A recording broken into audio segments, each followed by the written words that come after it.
I'm Nick Filardi. I'm Jason Thielbar. Welcome to the world's second finest podcast.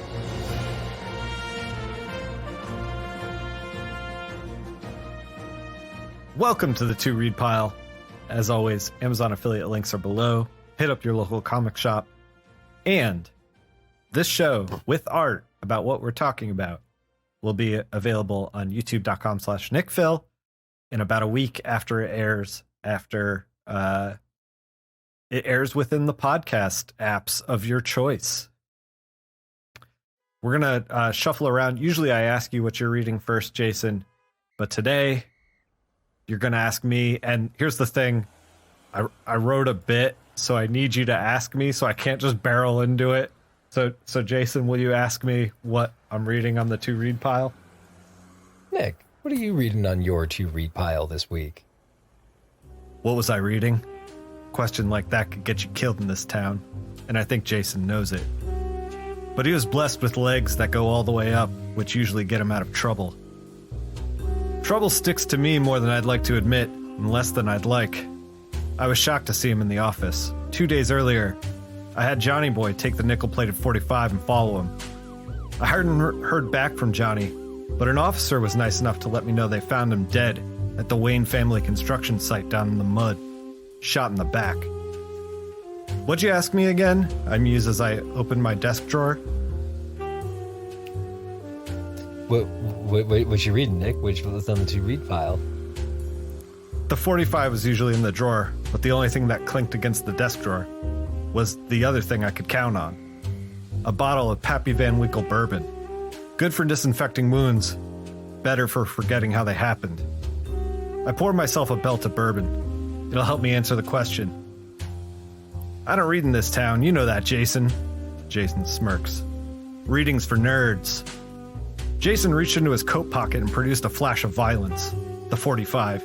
He had it the whole time. I'm surprised I didn't smell it on him. He's soaked in the blood of this To Read pile. Blood that would never wash off. Fine, Jason. I read Gotham City Year One. So I read Gotham City Year One. Nice. It's got into it. A crime noir.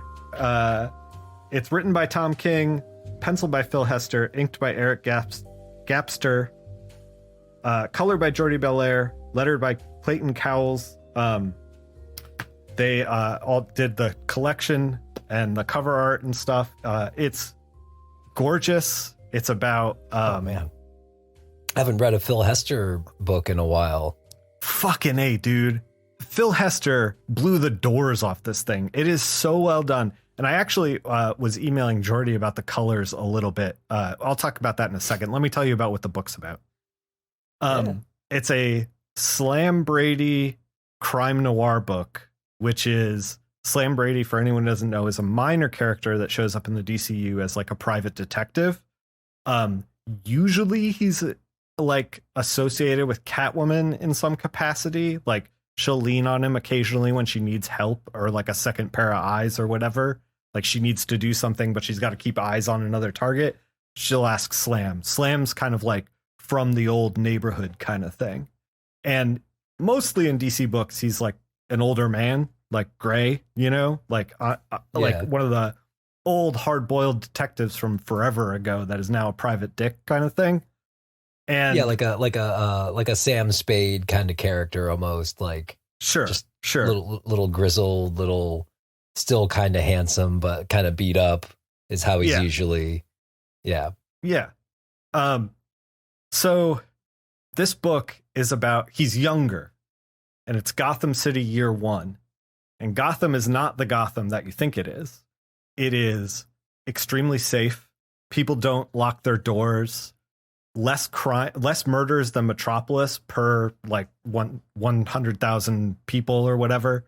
But like simmering under the surface of a lot of towns in the 50s or whatever, is a lot of violence that's happening. And like, that's how the town is quote unquote safe. It's because like basically the police are running unchecked violence, and there's segregation that's happening in Gotham. And this whole story follows the Wayne's grandparents, Batman's grandparents. Batman shows up in 2 panels in this whole thing. It's basically a crime noir all the way through, and it's the framing device around it is Slam talking to Batman, being like, you know, I don't want to die knowing this story like is hanging over me. So I'm going to tell you because I know that you appreciate Gotham the way I appreciate Gotham. You see it for what it is, kind of thing. And so the story is about this woman comes to Slam and she's like, deliver this letter to the Waynes. And he's like, what's in it? You know, that kind of thing. And you know, he doesn't, you know, she doesn't tell him, and he brings it to the Waynes, and it turns out that the Waynes have lost their child. That like she's gone missing, and they don't know what's going on. And Slam tries to track down the woman who gave him the note to try to like find her. And there's a kidnapping like money thing going on. And I don't want to like spoil anything for you because like after it's 6 issues, and after 3 issues, it kind of like twists and then just keeps twisting as it goes in like. Nice. Like we were saying in the previous pod about the Batman issue having a lot of velocity to it. The first 3 issues kind of set it up. The back 3 issues are like nonstop payoff. So I don't want to spoil too much of it. If you think you might be into a good murder mystery, crime noir thing, I would suggest picking it up. The other reason why I would suggest picking it up, Phil Hester fucking crushed it. Like, it's so fucking good. He is so smart and like so good at laying out pages and like drawing in a way that like nobody has replicated and no one can replicate. It's like this half step between graphic design and cartooning, and it just works. It's so good all the way through. And Jordy, very good description of his style. Jordy ends up, I asked her because I just coincidentally was also reading some Batman Year One. Mazzucchelli famously drew that. Frank Miller wrote it. And I'm forgetting the colorist, Richard something. At any rate, one of the best of all time. Yeah. I have the Absolute Edition, and coincidentally we were talking about color because that apparently I don't know if you know this, Jason. The issues came out and they were colored and hit print and they were done, and then DC was like, this is a prestigious thing and we're going to turn it into a trade paperback. And that was at a time in the 80s when there was not a lot of trade paperbacks, right? So they're like, we're going to print it on good paper, we're going to get the colorist to do another color pass. So he actually got to color it again for the trade paperback. Now that's probably what you and I read is that color version. There's subtle differences throughout, but it's all a very like grainy, painted, dark, like the place feels sinister and like desaturated and beautiful, but sinister.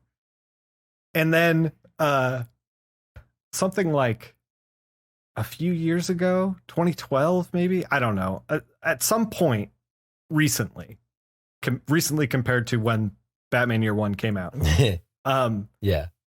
they decided to just recolor it. Like if you go and buy the Amazon trade right now, it'll just be another recoloring.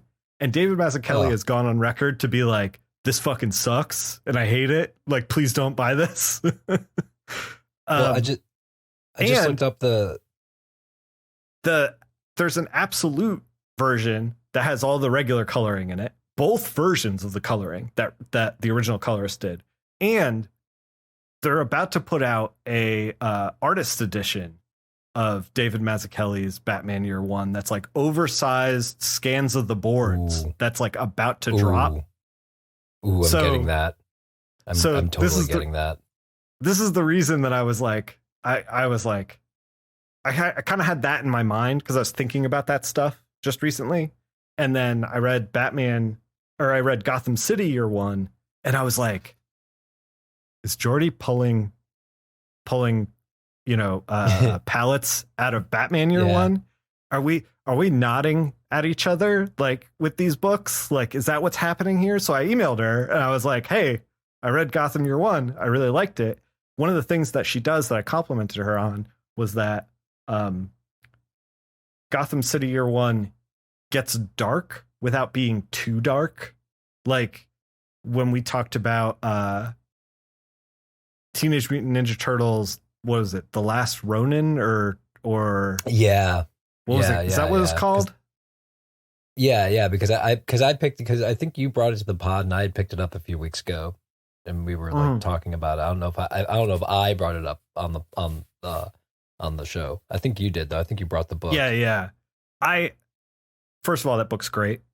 But there's a lot of parts where it clearly printed too dark, and the colorist just went too dark with it, trying to make a dark scene, and it like muddies the action and that kind of thing.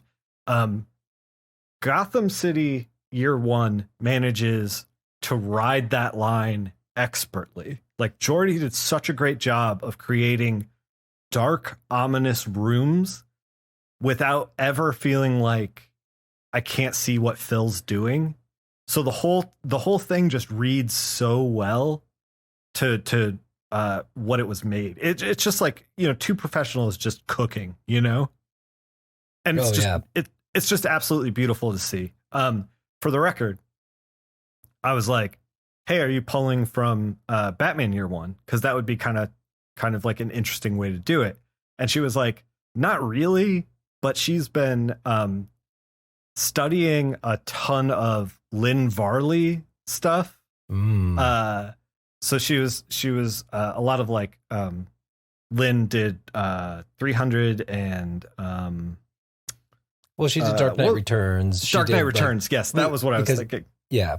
Well, because she was for a long time married to, but also like Frank Miller always enjoyed like their creative, like really, he always loved the way she colored his work, and she does always. She's had such as like, to me, I just always think of warm when I think of Lynn Varley, and like when I think of her, it's always some sort of there's like this like humming kind of warmth that she gets with her colors. That's like it's this like half watercolor, half oil kind of thing that like is really distinctive, and I really like it too. And it's really like. She also colored his Elektra Lives Again, that Daredevil book, which is so fucking good. Yeah, can't say enough good things about Lynn and about Jordy. Like they both do great work. And I just looked it up, and Richmond Lewis, this is from the Wikipedia. Richmond Lewis is an American painter who worked briefly as a comic book colorist. She is married to comic book artist David Mazzucchelli. Coloring was a sideline from her main career as a painter and occurred mainly because Mazzucchelli wanted to bring Lewis into his world. Wow. Not only did I misname, I also misgendered. I am so sorry. But her work is excellent. I love it. This makes total sense now why they recolored it without telling David, and then David found out and was like, do not buy that issue. Don't buy those books. Yeah, fuck you. What are you doing? Also, Batman Year One is getting re-released in single issues currently in modern. They just decided to like put them out monthly, one after the other. And cool. I put them in my pull box, but I haven't had a chance to go up there and get it yet. So I'm very excited to see what coloring is in there, because who the fuck knows? I still, I'll still always contend that like all I ever want from old comic books that are republished is I just want a remastering of the color. I don't want all redone. I don't just little bits of touch ups here and there. And on Reddit, somebody was just talking about how Starfire reads differently if you read her in single issues than if you read her in trade paperbacks, because it's like the paper makes all the difference. And that's really what we're talking about here. They don't change any of the color, but the paper is slightly brown, which comes through all the color, versus like a stark white, glossy, like, very nicely printed version. And you're right. It changes Starfire's skin from like this very golden, like sun-kissed, almost unreal alien skin to like just straight up orange. Like she's just straight up orange in the reprints. Yeah. Cause like, I don't know what kind of, I don't know the process of making the kind of paper stock that they use for like the nicer print, but from like making paper for a long time, I know that, cause the kind of paper I made was paper board, and it had a top to it because boxes were supposed to be made out of it. And the top on it was a coating, and the coating part of the coating, the most expensive part, was liquid titanium. And liquid titanium is actually, well, it's in a lot of paints and stuff. It's really, really common in a lot of paints. And the reason is because you put it into anything and into any color, and that liquid titanium itself, like, it'll blend with whatever, but it just automatically reflects like so much light. So everything becomes vibrant, and so people love like printing on it. And so like maybe because it's like a higher grade of stock, it's not like liquid titanium, but like something like that automatically makes any kind of ink you put on it just sort of like gives it's like higher crazy. End. Yeah, I was talking about this on Reddit, and I was explaining exactly what was going on because somebody was asking about coloring, and I was like, oh shit, I know about this. I'm like, what you're seeing is, when it's 0% ink, you have brown paper versus 0% ink when you have white paper. It's like, that's the difference. You're seeing the paper. And I was saying that, like, I would love for all this stuff to be lovingly restored. However, like, the reason that doesn't happen is not because there aren't, like, I would be happy slotting in one book to restore every single month for like the next 40 years. I would be happy to do it for DC or Marvel. But the thing is that the sales for reprints of old comics are extremely narrow, extremely small. Like, you're talking about a fandom within a fandom, kind of within a fandom. So they don't sell well enough in order to like hire me to lovingly restore, issues forever. So it's like, I get it from a business perspective. Like, they just want to hit print and be done. But at the same time, there are some things that should be lovingly restored. The Batman Year One Absolute Edition that I have has both sets of colorings that Richmond is the colorist's name? Lewis. Richmond Lewis. So she did. There's both sets of coloring featured in the Absolute Edition in 2 hardcovers, and the first hardcover from the first coloring that she did is actually on newsprint. It is a hardcover newsprint version with the letters, like, as it appeared. And then the other one is like the graphic novel as it appeared. And I'm like, yes, if you're not going to reprint it, or if you're not going to restore it, like, just print it on newsprint. Just give me newsprint again. Yeah. We love comic books. You and me love comic books. Clearly. We also love movies, right?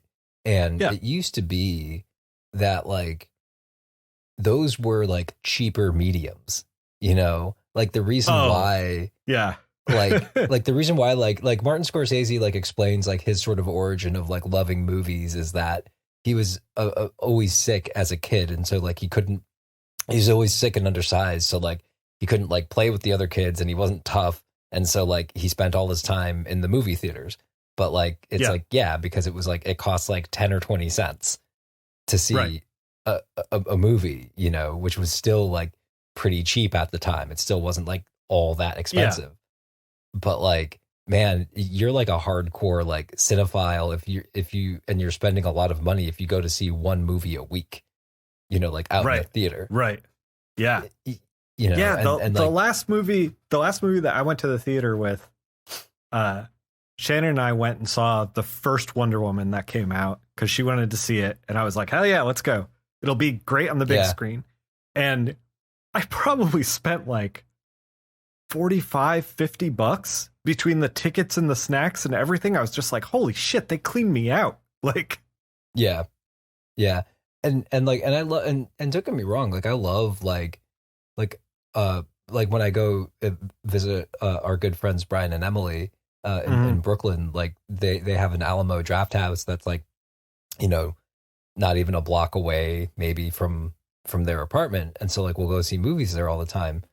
And it's a great like venue. It's a great little theater and like it's a fun like experience. And but it's like I don't like the thing I enjoy the most about it is watching the movie with my friends. Like the kind of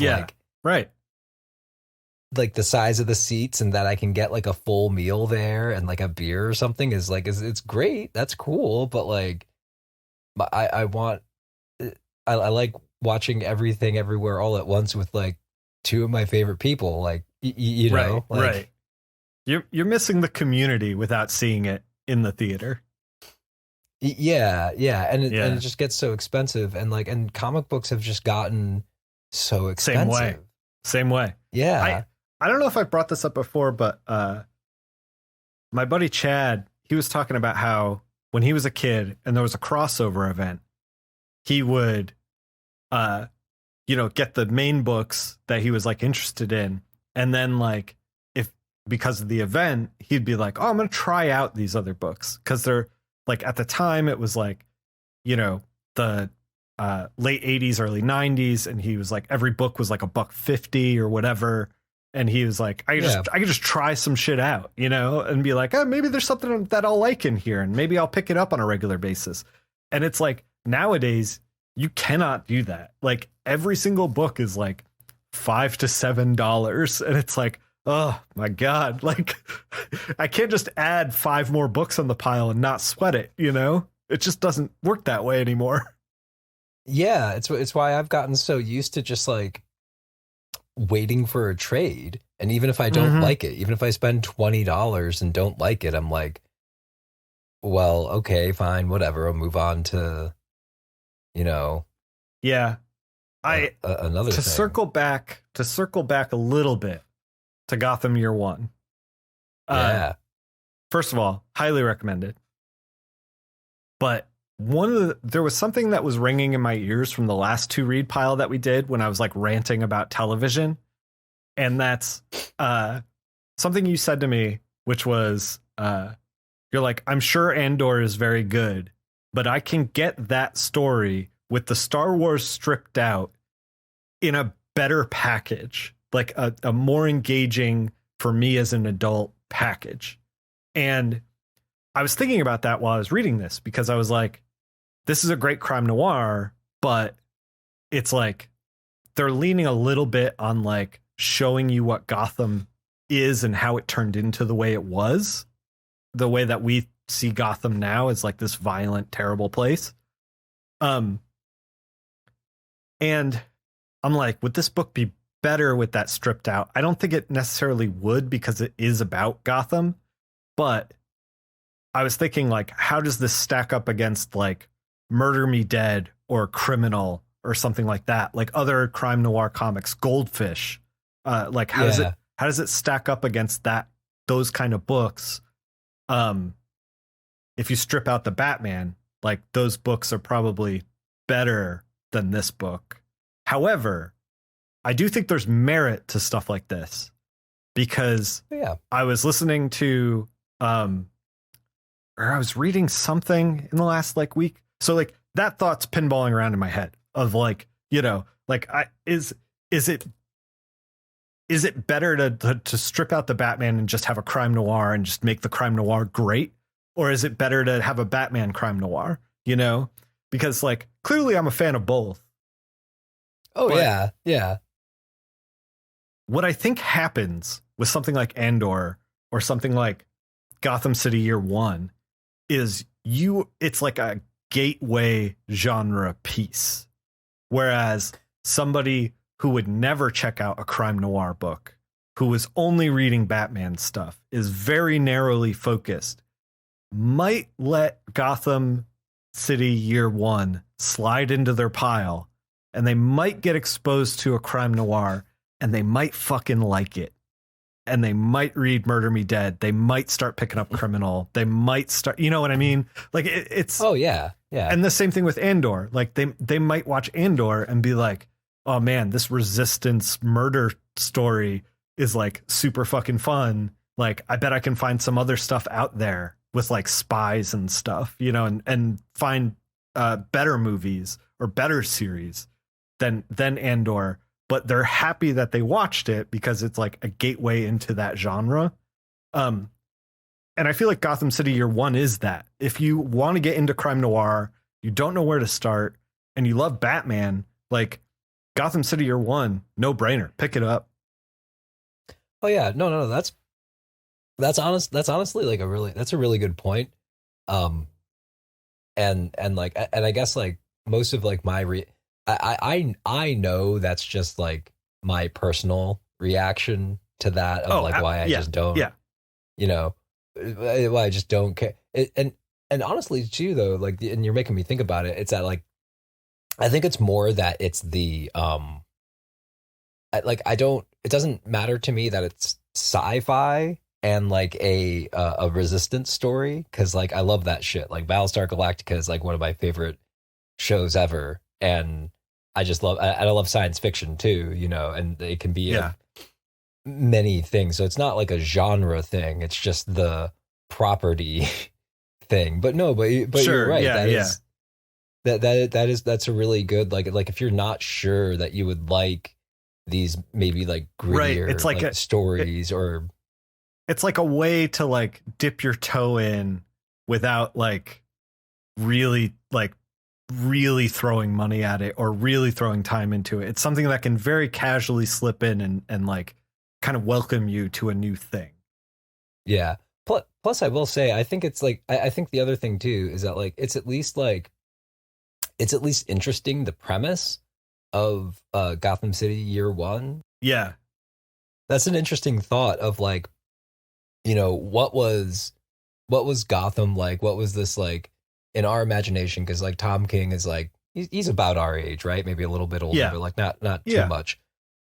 But Tom King's probably, you know, sitting there thinking something like, well, all we know about Gotham for the entire history that Batman's been around is that it's just like crime everywhere, and every story about Gotham has just been like just seedy underbellies under every like corner, you know, around every corner. Well, what if it wasn't always like that, and like, you know, wouldn't it be interesting to look into like just before everything went to hell and like, the thesis of the thing is like Slam talking to Batman and being like, you think you're trying to save Gotham City and you don't realize it was fucked before you were born, you know? And like, this is why, like, even though you're fighting the tide, like there needs to be, I think the whole point of it is that like Slam is telling Batman this, not to be like, Batman, you're an idiot for doing this. He's like, Batman, there needs to be systemic changes like top down before something like this gets fixed. Like not to go all Ra's al Ghul on us, but like we almost need to just wipe it off the map and start over. Yeah. Start from a clean slate. Like you're not just gonna fix this by like punching the right people or right. You know, or building another like, you know, Wayne Enterprises like orphanage or some shit. Like yeah. Yeah. You know, like it's quite a bit deeper than that. Yeah. Totally. Anyway. Fuck yeah, man. Gotham City Year One. Highly recommend it. I think it's on the app too, because it's been out for a while. Also, Batman Year One, a classic. Oh, buy it. Look, and buy everything by David Mazzucchelli. If you see David Mazzucchelli's, buy Rubber Blanket. I need to buy Rubber Blanket again. I love David Mazzucchelli. I think I've mentioned it before. I wrote him a letter you did. when I was 13. And he so generously wrote me back, and like an idiot, I lost it in the ensuing years. Yeah, you did not realize at 13 that you would want to hold on to this when you were 45 or whatever. Yeah. Well, I did have it for a while through a couple of moves. It just like, you know, just one of those things. But oh God, Rubber Blanket was so good. Yeah. Just buy anything by David Mazzucchelli. Yeah, buy it. Batman Year One, Daredevil Born Again, another banger. Rubber Blanket, of course, is indie comic work. He has that other very odd book that I have bought, but I haven't read yet. It's like Astrilos Polyp or something like that. Yeah. That book's amazing, dude. That book's so good. It's about an architect. I know. And I know he plays with the idea of like sequential art in really interesting ways in that book. I know, Jason, I know it, and I know it's going to be a meal, and I've yet to sit down to the table. It also has, and this has nothing to do with the story, it's just one of my favorite lines ever. And as someone who spent a lot of his youth having a lot of fun in the city of Providence, Rhode Island, but when the main character meets his love interest, and she's like, oh yeah, I went to school in Providence, Rhode Island, obviously referring to RISD. And he goes, oh, Providence, the city that always sleeps. And I'm like, ooh, burn. What a good line. That is a good line. Fucking line. Yeah. Holy shit. So Jason. Yeah. What are you pulling off the to read pile? I am pulling off a to watch. I've just been like mainlining YouTube videos, mostly from this channel, this guy Patrick Willems, Willems? I think it's Willems. But he mostly does video essays about movies, and I've watched a bunch. And I'm not going to list all the ones that I'll recommend. I'll just say like go to his YouTube channel. He does have a lot of they're typical video essays, but he does have these reoccurring storylines in like each season, which I always really appreciate. Like there's a lot of work and care like put into it. They're like, I say this very lovingly. It has a lot of like a really good like theater kid energy, like you can tell it that definitely like, does. Yeah. And it's really well done too. And you can just sort of tell that like everyone involved in it is just like, they're having fun with their friends, right. Which is like, right. Which is great to see. But I want to specifically recommend, he has a 2-parter on the entire career of Francis Ford Coppola. And, I haven't checked that one out. And it's set around, he recorded it a few years ago. And apparently a few years ago from Coppola Winery, which is pretty decent wine, actually, kind of can't go wrong with it if you don't know anything about wine, and like they're decently priced. like seriously, they're like, is this pick up the a wine bottle of podcast Coppola. Now? Hey, I don't know that much about wine. So like, maybe, you know what? We're getting older, Nick. This might turn into Sideways pretty soon. God. I might have to start having strong opinions Sideways. about, or either that, or I'm just going to sing the song from Unbreakable Kimmy Schmidt that Titus sings, that I sing all the time whenever I get Pinot Noir. Pinot Noir. Mid-size car, caviar. Yeah. But it's centered around, apparently for $800, you could buy this case of special edition called Director's Cut bottles of wine.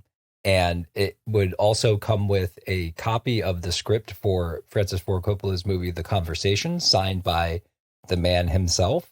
And also, at one point, like whoever bought this $800 box could jump on like a Zoom call conversation with Francis Ford Coppola, and you got to like ask him a question, you know? Oh, wild. That's cool. Which like looking at all that you got from it, I'm like, honestly, not that bad for $800. Like, yeah, especially if you're really into his movies and are dying to ask him a question. Yeah, he's like not exactly like on Twitter, you know, like yeah, exactly. But it was just going through his whole career, and I am a big fan of Francis Ford Coppola, but I'm also more of a fan of like people like him, where there's just the insane success that he had, and then the insane lows that he had. Yeah. And how he just sort of maintained throughout is just has always fascinated me. And so it was really great. It was really cool to watch that. And it's really like it's a lovingly done portrait and like history of like his career and what Hollywood was like in the 70s, and then what Hollywood was like afterwards, and like sort of because of what Hollywood was like in the 70s, why like, you know, the 80s happened. And it's just told with this like, and it's really smart and like honest too. Like he doesn't like paint Francis Ford Coppola as this like perfect guy, you know? Yeah. I think there's the flip side of this is he did a retrospective on Kevin Smith, and it was like extremely fair. Like there was stuff that he really liked in Kevin Smith stuff that he was nostalgic about, and then there was like stuff that he was like, this is bad, you know, like, or like, this is what I think Kevin Smith is doing as he's entering this stage of his career. He in that retrospective, which I think is great, because like I'm not interested, like I haven't seen a Kevin Smith movie in a long time, but I'm also like not super interested in bashing him, because it's like I was like kind of into his stuff. Like I watched Mallrats a lot, and like he was on like the forefront of something in the 90s with like nerd culture that like, you know, has blossomed into this bigger thing than he ever like, you know. Anyway, my point is, I'm not going to recap his video. The point is that like he handles everything very fairly. Like when I watched that Kevin Smith video, I was like bracing for him to just like nonstop takedowns, you know, that like sensationalized YouTube stuff happens to be. And it just wasn't that. It was like half celebration, half things that like he's disappointed by, and extremely fair. Yeah. I think he has. I'll mention like another video I liked, and apparently it was like, because he kept on, you know, he mentions it a lot in the video. It was like a Patreon goal thing where he did this video about Zack Snyder that he had put out around the time that like the Snyder Cut was released. And I really have no interest in Zack Snyder, and his assessment of Zack Snyder as a filmmaker was kind of always my perception of Zack Snyder as a filmmaker, which is, and I think this is fair too, which is that like Zack Snyder doesn't really have like, as far as I can tell, like a world view, or at least a world view that he wants to push in his movies. It's just that like he likes shit that looks cool, and he's actually pretty good much at like designing things and like scenes that like kind of look cool, and then like everything else falls kind of flat, kind of like in the last pod what we were saying about Jim Ballant. It's like, you know, his like dialogue scenes and stuff like aren't gonna like, you're like you know, but then like you have this cool slow motion scene, or like this cool action scene, or like right you know, and you're like, that's impactful, and you feel it. It's funny that you say that, because like I saw Batman v Superman, and you know, everybody memes on the Martha thing, but there's a moment that I can remember in like the last fight where Batman grapples to like a wall higher up and then like snaps to it really quickly and then grapples away, and there's like lightning in the background, and it like it's so fucking cool, Jason. Like it visually, I was like, holy shit. Like, yeah, it like floored me. It's burned into my brain, and it's probably like a half a second of like film, you know? But like that's burned into my brain more than anything else in the entire thing. And I have like no idea. I've forgotten what the story is, but like, I'm like, that lightning shot with Batman fucking ripped. And that is Zack Snyder. Yeah. And I think the thing that like, I think one of the reasons why I've been mainlining this guy's videos a lot is that like something that I miss and that I used to love about criticism, you know, just about anything, like, you know, like classic like comics journal stuff, even though they were known to be kind of mean sometimes, but like, you know, I really enjoy someone like honestly evaluating a piece of art, you know, whether they like it or not, you know, even if they're giving it like technically a quote unquote bad review, but if they're at least honest about, well, here's why I think this didn't work or where this missed the mark, you know, I think that's like missing a lot, because like I think there's either these reviews that are just, I don't know, you know, Rotten Tomatoes has just like killed everything. Yeah. You know, numbered like rankings have just like, you know, it's like you can't ever have any kind of like, you know, nuance, or like, you know, like somebody always has to have a like, oh, but give it to me on a scale. What's the tomato meter say? It's like, I don't know, man. Like maybe you'll actually like this, because for as many times when I still used to read them a lot, but like for as many times as I would read like a Pitchfork review, and it would be like this like, you know, lukewarm review of a new album of a band that I was excited about, and I would still get the album and I'd be like, person doesn't know what the fuck they're talking about. Or sometimes I'd be like, oh, or sometimes I'd be like, yeah, I see what that person's saying, but like, I kind of don't agree with it, you know? But like, I really miss that that like easy, casual conversation that you can have. Yeah.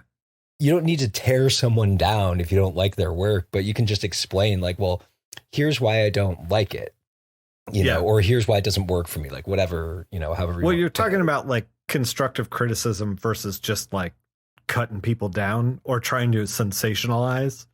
And I think you're right. I think that a lot of our culture currently is like trying to say the most outrageous thing they possibly can, in either direction, positive or negative. And like, that's the stuff that gets amplified. One thing I will say is that it's funny that you mentioned it as like a conversation, because our good friend Ziggy, he was saying that he's like, I cannot watch reviewers anymore because they keep like asserting that they understand the context of a piece of art or something, that like there's no wiggle room left for like, this is what I think, rather than being like, this is what is kind of thing. And he's like, it just drives me nuts. And he's like, cause they don't fucking know for sure, you know, like, he brought up, gosh, was it a Bill and Ted movie where they, he has to write a paper on Vonnegut, and he gets Vonnegut to write the paper on Vonnegut. And the professor is like, you've totally missed the mark on Vonnegut's work. He's nothing like this, you know, but he's like, he got the fucking person to write it, you know? Yeah. It's like, it's that kind of stuff that I feel like when you just watch a video on YouTube and you don't have a conversation, that like, it can feel like that because it's just somebody telling you exactly what they think and presenting it as fact. And I think that a video that has nuance, or a podcast that has nuance, is more valuable than that, because it's always going to be, the nuance is always going to be more valuable.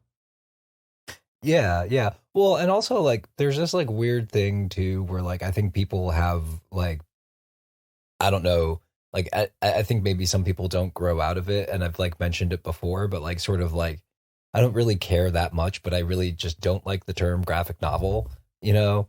And one of the reasons why I don't like the term graphic novel is because to me it's like trying to dress up comic books for like a different Oh audience. And I'm yeah. like, Yeah, I hate that shit. and I'm like, no, you know what? Fuck that. I don't want someone like I don't need anybody else's like I always hate it whenever people think that like getting a comic book made into a movie or a TV show somehow legitimizes it. You know? Yeah. It's like, Yeah. no. Just let Like the thing be the not thing. yeah, let the thing be the thing. And like why are you like don't care so much about if other people are saying it's good or not, or like giving it like prestige, because Speaking of Kevin Smith, like he's it's a meme now of him like taking an extremely close selfie of him crying because he watched a Star Wars movie, and it's like fucking A, dude, you don't have to convince me that like Star Wars is art via your tears. Like I don't give a shit, you know? yeah. Yeah. Well, and the Vonnegut thing, I always like to invoke Vonnegut in this, and like yeah, Kurt Vonnegut talks about it in like various essays, and he's like, yeah, I was just like a sci-fi writer until a bunch of literary critics decided I wrote literature. He's like, I still don't know what the difference is. Yeah, you know? what's the difference? And yeah. You know, and it's just like, yeah, he was just this like hack until like someone was like, oh, it's more than sci-fi, you know? Like whenever anyone does that shit, you know, like disrespecting a genre or whatever of like, oh, well, this transcends sci-fi. It's oh fuck you. Like it does not. Yeah. Like it's yeah.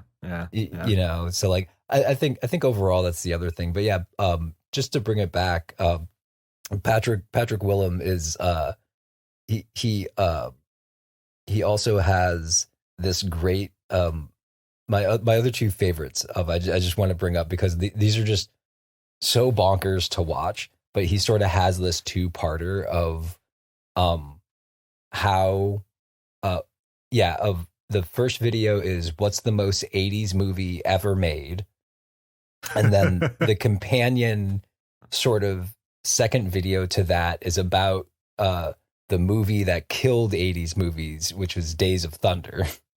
And it's just such a wild time. It's such a like if you don't know anything about that like time in Hollywood, you know, about how those movies like Top Gun and Flashdance and like all of that stuff got made, it's really fascinating. And it's just again just wild. It's like wild that these people existed and weren't arrested. You know. So I know that we're talking about YouTube. We're talking about YouTube talking about movies. Yeah. But Jason, should we just go to the movies real quick? Yeah, let's go to the movies. Okay, this is At the Movies with Siskel and Ebert and oh shit, I fucked it up. This is Jason told me, he was like, I want to see you do this. This is At the Movies with Siskel and Ebert and Jason and Nick, but Siskel and Ebert are not here. Please don't sue us.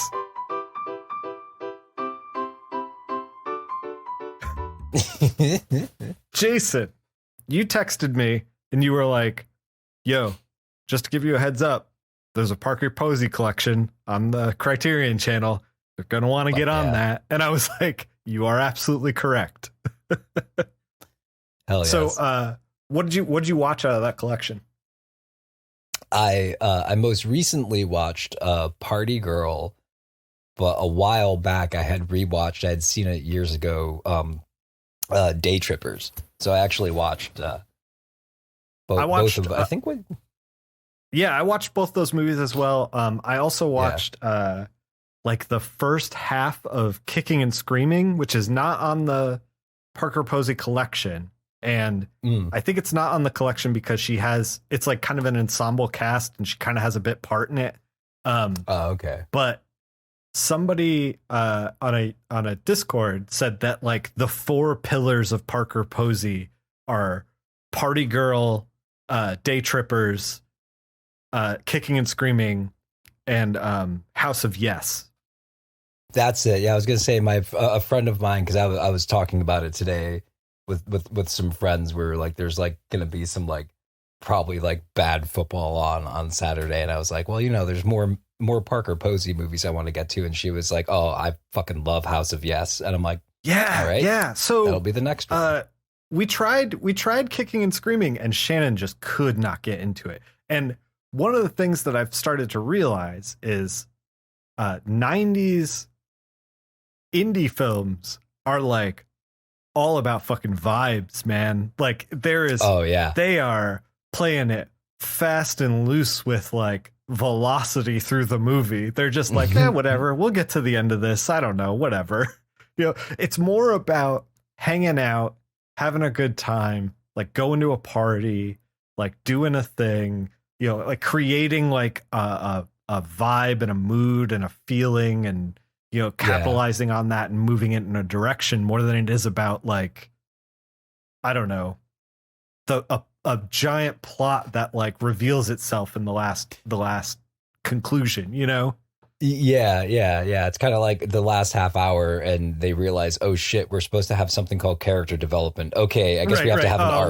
We gotta wrap this thing up. Yeah. So I watched those Parker Posey movies, and then I was like, man, are 90s movies all vibes? And so I watched Bottle Rocket and Clerks. Oh, fuck yeah. Dude, I haven't seen Bottle Rocket in forever. I've seen that a bunch. I fucking love Bottle Rocket. I've seen both movies too. So often. I've seen them so many times, but I wanted to kind of like dig into like, is this a Parker Posey thing, or is this like 90s independent cinema? And I think it's 90s independent cinema. It's just like the way that indie filmmakers were making movies where like they wanted to, the things that they were seeing on the screen from like major motion pictures didn't reflect their lives very well. And it's a lot of young people being like, well, fuck this, I'm going to make movies. And then making something that like kind of reflects who they are, or like what they are missing from going to the movies. I feel like I really enjoyed all of these movies. Maybe Clerks hasn't aged super well, but like when I was watching Party Girl, this kind of like hit me about like these 90s vibes, and I texted you and I was like, Party Girl is just Clerks for girls. Yeah. Which I kind of stick by. Yeah, I think that's a pretty like, I think that's a fair sort of like punchy line for it, because do you want to explain what Party Girl's about real quick, just very quickly? Party Girl is Parker Posey plays this girl who essentially all she does is like, we meet her as she gets busted for doing what her job is, which is throwing and organizing like illegal parties, and she gets like shut down by the cops. And so she's like, she ends up trying to like kind of change herself like for the better, because she's just this like kind of like waste and like doesn't have ambition, and just doesn't know like what she wants out of life. It feels like she changes herself for the better, but not because she wanted to change herself for the better. It's just like aging happens to you, whether you want it or not. Yeah. And there are like, there's just like, a lot of fun moments with the character. The character is essentially a fuck up who like learns how to fuck up a little less, and, becomes a librarian. Yeah. A lot of this movie hangs on her being intimidated by the Dewey Decimal System and then overcoming it, which is fucking great. Well, and it is such a like, and they say it in the synopsis, but it is very clear when you watch it too. Like what I loved the most about it was that it was clearly made by, and I think probably every single actor in that movie especially given the age that they were and where they were living at the time, were so a part of New York club culture in the early mid 90s. Absolutely. And it just has that. Yeah.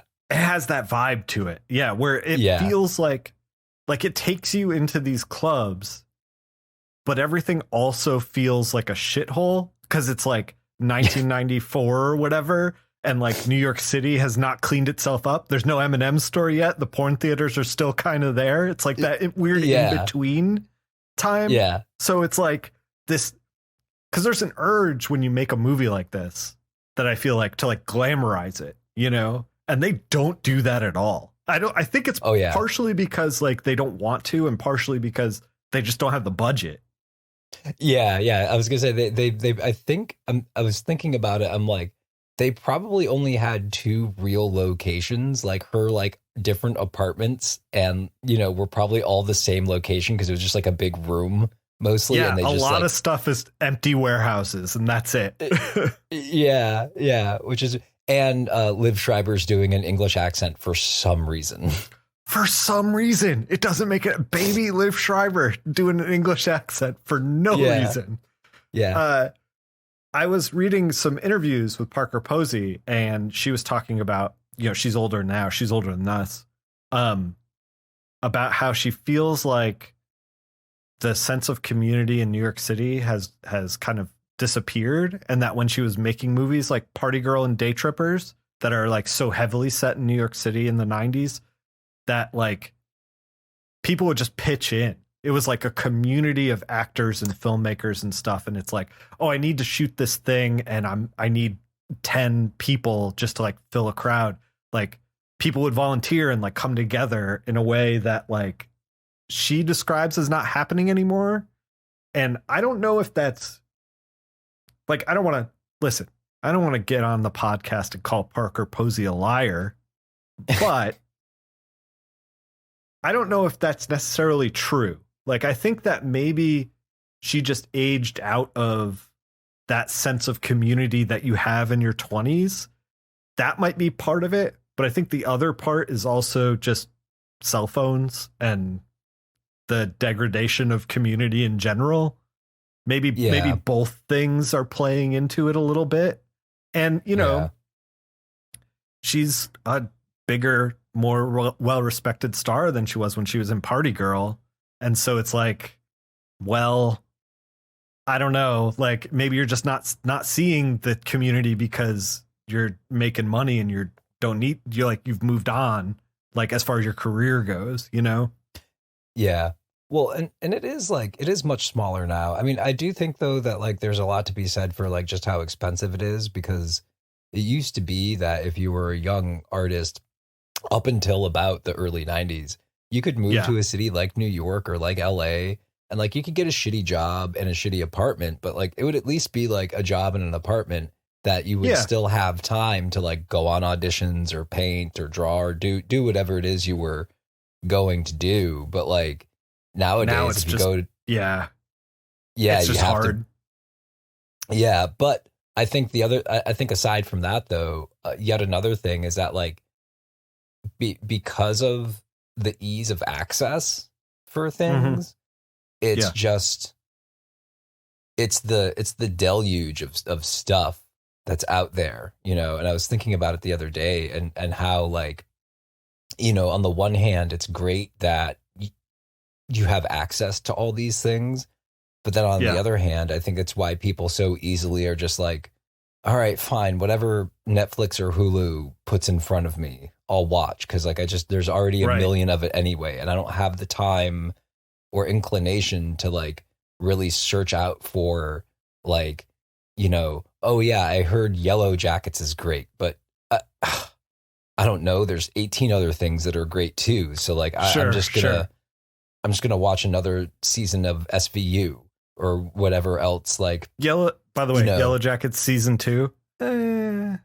It's okay. But I think I was thinking about that. I think because there is, because you used to have much more of like a narrow focus, and I think I sometimes think of art in the way of, or at least art as intended for a mass audience, in the way that so sometimes people don't know what they want, right? Even if they think they do. 100%, Jason. Are you fucking kidding me? I work in comics. You know what people think they want in comics? They want newsstands back. They're idiots like out there. Yeah. Not to be aggressive, but like just like readers don't know what they want, and then they try things out, and then they figure out what they're like, oh, this was really great. And it's like, yeah, would you have requested that? Probably not. But like you enjoyed it. So there it is, you know? Yeah. And I always think of it's a weird dance when you're making art for an audience to sell, because on the one hand, it's like you do have to meet the audience halfway. But on the other hand, you also know that they don't know what they want, because as they aren't creators, and so they haven't made anything, so they don't know about the process, or they're not like, you know, or they may kind of know but not really, and it's like they don't. I'm reminded of, like, I've been in a few meetings with like Hollywood people and for like projects for comics and stuff like that, and it's, first of all, that's weird. Second of all, nobody ever sets out to make like a bad thing. Like everybody wants to make a good thing, you know? Yeah. Yeah. And Tommy Wiseau wanted The Room to be a very good movie. Yeah, right. Exactly. So I feel like, and he made something and it turned into something else and people love it. Would people have ever requested The Room? Fuck no. No. But it's like it exists, and it's this beautiful gem of creativity and incompetence that is molded into this thing by Tommy Wiseau, and it's great. It's great. But yeah, I don't know. I agree with that. Hard agree. Yeah. The example I think of in my head is the early Simpsons episode where Homer meets his long lost brother, voiced by Danny DeVito, who owns a car company and is like, you know, has all this money. And he tasks Homer, who's just the regular guy, with designing a car for the regular guy. Yeah. And it's a fucking disaster. It's a disaster because he has no idea. It's the Cybertruck. Exactly. And it's like, yeah, it's not to gatekeep. Like, I think that's what you were trying to get at, right? It's like not to gatekeep. It's not to say that like, oh, only like the most learned like craftsmen can like make whatever. In fact, if you are a fan with a hard opinion about something, fucking show me. Like, make the thing, prove it, you know? Like, make the thing you want to see in the world 100%. But like, sitting on the sidelines criticizing Monday morning quarterbacking like an industry is like not the way to shape the industry. You got to get in there. Oh yeah. Yeah, totally. Yeah. You got to roll up your sleeves and, you know, and see how it's made. Can I circle back to Parker Posey just for a second? Oh yeah. Yeah. So Party Girl is a particularly great release because apparently they made it in the 90s. It got a limited VHS release and then it fucking disappeared. And it has remained, it has been gone for so long. And the Criterion Collection released Party Girl in a 4K up-res like thing for the first time ever. And like beyond the VHS release. So like this movie gained infamy, especially among girls who love this movie, because, you know, it's very like female gaze. Like there's a part in a club where it's like a black man wearing a Speedo, and it's just like, we're just going to look at his junk for like 30 seconds, you know? Like Party Girl is very female gaze heavy. It's a Parker Posey vehicle. And like, not only is it like portraying the clubs as like, you know, as they were, but it's also like look at her lifestyle, isn't she glamorous kind of thing, that like if I was a young girl who was like, 12 or 13, or probably like 13, 14, and seeing this, I'd be like, that's aspirational, Yeah. So the movie got like passed around. Right. The movie got passed around a lot. And then just recently, I think it was within the last couple of years, Criterion did the 4K Blu-ray release. So it's a specific, like, important movie and a celebration. And I do feel like everybody should check out Party Girl, because it's a wild movie that's very fun. There is, I caught a YouTube video, I think on Letterboxd, their own YouTube, where they had the director and then the person who made and chose all the music that goes into Party Girl reading Letterboxd reviews and like talking about it of Party Girl.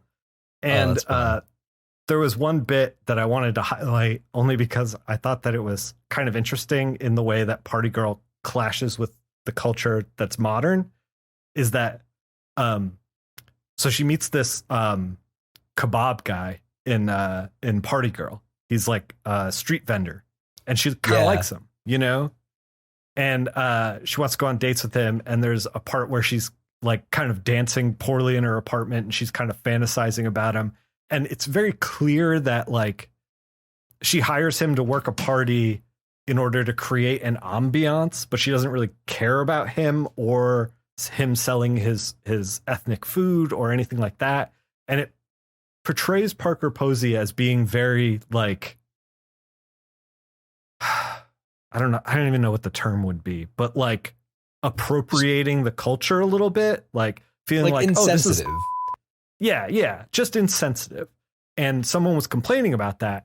And the director was like, yeah, because she's insensitive. Like, because she's on a character arc. Like, she gets better and sees him as a person in the end. That's the whole point. Like, and I just thought that little bit was worth kind of like talking about, because I feel the same way when like somebody criticizes Poison Ivy for removing consent, and I'm like, she is a villain. Like, yeah. Or like, I saw a review for a Supernatural episode on IMDb, because I'm rating the Supernatural episodes as we watch them, so I can create a giant heat map of the best episodes. Anyway, the point is, I'm a crazy person. The point is that they were like 1 star. Ruby said the word retarded, which is a terrible word that people should not say in this day and age. But this was, 20 years ago for this episode. And she's a demon. Like, she is the embodiment of evil. Like, she can't say a bad word. It's like, man, sometimes the media literacy, like crashing into Twitter brain, just like drives me nuts. Oh yeah. Like I read something recently where like, and I guess it's not that shocking, even though it should be, because like this was about The Boys, and someone was like, it was talking about the differences between the comic and like the show, and something that I don't know if they'll end up doing in the show, but that I really liked in the comic. And like Garth Ennis, when he does satire, it's never subtle. No, he's a sledgehammer.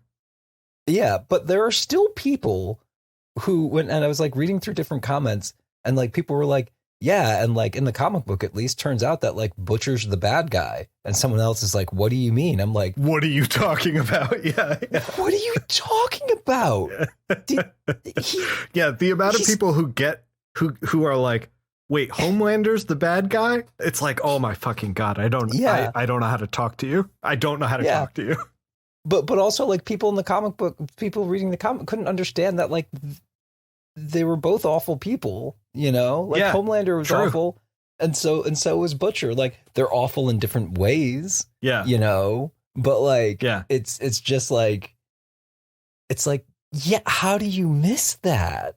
Like, I saw one comment speaking of The Boys, which is great. Everyone should watch The Boys. I haven't read the comic. I don't know if I know it's very different than the show, but this guy was watching episodes of The Boys and his dad walked in and he is like, wait, who's the bad guy? And he was like, Homelander's the bad guy. And he's like, how can he be the bad guy? He has an American flag for a cape. And the son was just like baffled. Yeah, it's like that. It's like that meme of like, oh, you should read an American history book, and like someone flipping through. Oh no, it just gets worse. Yeah, skipping a couple decades. Oh my God, no! Like, I will say this about the Boys real quick. I thought it was great, and it took me a while to watch it, but like, I thought what they captured from the comic book is they did a really good job of like.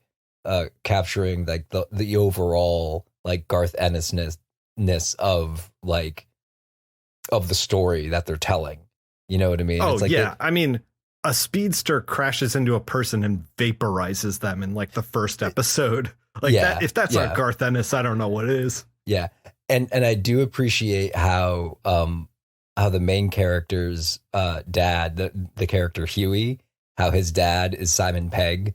Because in the comic book, he had Derek Robbins draw Huey as Simon Pegg because Garth Ennis was a huge fan. He was a big fan of, and it hadn't gotten super popular yet, but he was like, yeah, I loved this movie called Shaun of the Dead by these people from this TV show Spaced that I really liked. And I was like, hey, Derek, can you make Huey look like Simon Pegg? And like, as soon as like, because you know how, things are produced months in advance, and he's like, yeah, as soon as like the first book came out, he's like this like fucking international star now, Right. But I thought that was really cool that they got him in the show as as cool. A fun little nod. Yeah, Jason, we have been running this thing long. Yeah, we have. I think we gotta wrap it up. I do still want to talk about Parker Posey. We haven't even touched on Day Trippers, and I want to watch House of Yes. So maybe we'll do more Parker Posey next week. I don't know. Maybe. Yeah. We will. I'm going to watch more Parker Posey movies. Still got to watch Josie and the Pussycats, actually. Yeah. You know what? I kind of want to watch that movie too. Hell yeah. I was like, here's the thing. Okay. No, we're not going to. No, this has already gone long.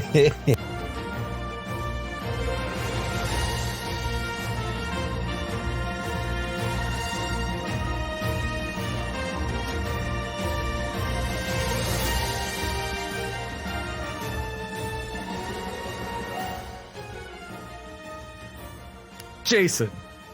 Nick. How do people get in touch with you? Oh, Jesus. Excuse me. Through Jesus? Prayer. Yes. You can get in touch with me through prayer, through chanting. If you think really hard, I can't guarantee, but I might have The Shining again. I don't know, but possibly. Sure. Or on Twitter, at King of Black Acid, or at World's Second Finest, where we try to post on Nick's Linktree. That's what. Yeah. Oh yeah. You can find me there. Linktree.com/Nickfil. That's what has all the Discord stuff. All the Discord stuff, all the YouTube stuff, all the Twitch stuff. Although I haven't been streaming in a while. I do this thing at the end of the year where I kind of like reevaluate, and I'm like, I slipped into bad habits. Let's try not to do that again. And I think that my YouTube channel and my Twitch is going to maybe put out less extra things other than the podcast and focus more on comic books and art and less on video games. For a little while, I was thinking that like, quantity over quality. And now I'm like, no. We just got to focus into comics. And whenever I get time, I will make a thing and I will put it on YouTube. Or whenever I get time, I will stream some comics on Twitch. So yeah, you can find me in all those places. Yeah. Thanks for listening. Yeah. Thank you for listening.